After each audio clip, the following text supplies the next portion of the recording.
পারতা নাই, যার কারণে এই মহফিলের একটা এরিয়া আছে, এরিয়ার ভিতরে যাই নাই হামাইমু তাইন আপনারা মাপ পাইমু, যাই হামাইতাম না তাইন মাপ পাইতাম নাই। বাড়িত বইয়া তো ওয়াজ শোনা যার, রাস্তাত বইয়া ওয়াজ শোনা যার, কিন্তু মহফিলর মাপ যেখান পাইতাম এখান পাইতাম নাই। যার কারণে আমরা বাড়ি ঘর ছাড়িয়া আমরা মা বই নকলে চা চু খাবাইয়া আমরা বাপ ভাই হলে আস্তে আস্তে বিদায় দেখুয়া, আর রাস্তাঘাটে যেগুলো আছে দয়া করিয়া মহফিলের মধ্যে তশরিফ লইয়া কয় ইনশাআল্লাহ। তো মাই হলে বুজুর্গ হল আমার মা চিতা বুঝা যারনি, আপনার বাসায় আমার বাসায় কোনো বেশম নাই তো ইনশাআল্লাহ। তো ভাই হলে বুজুর্গ হল আমরা ওয়াজ নিয়ে আমল করতাম না ছাড়তাম, করতাম ইনশাআল্লাহ। নিয়ত সহি করিব, ওয়াজের কোনো অভাব নাই। আটতে ওয়াজ, বইতে ওয়াজ, মসজিদে ওয়াজ, মাদ্রাসাতে ওয়াজ, বন্ধ ওয়াজ, মোবাইলে ওয়াজ আসেনি না নাই, সব জায়গাত ওয়াজ আছে, ওয়াজের কোনো অভাব নাই।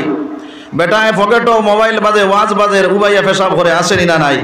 তো ভাই হলে বুজুর্গ হল ওয়াজ নিয়ে আমল করতাম সবাই ইনশাআল্লাহ। আর এই ওয়াজর নিয়ত করিয়া যদি নিয়ত করিয়া বউ বলে আমি দেখ নাই হুনমু নাই তোরে আমল করমু, আল্লাহ রাব্বুল আলামিন ফরমাইন ইন্নাল হাসানাতি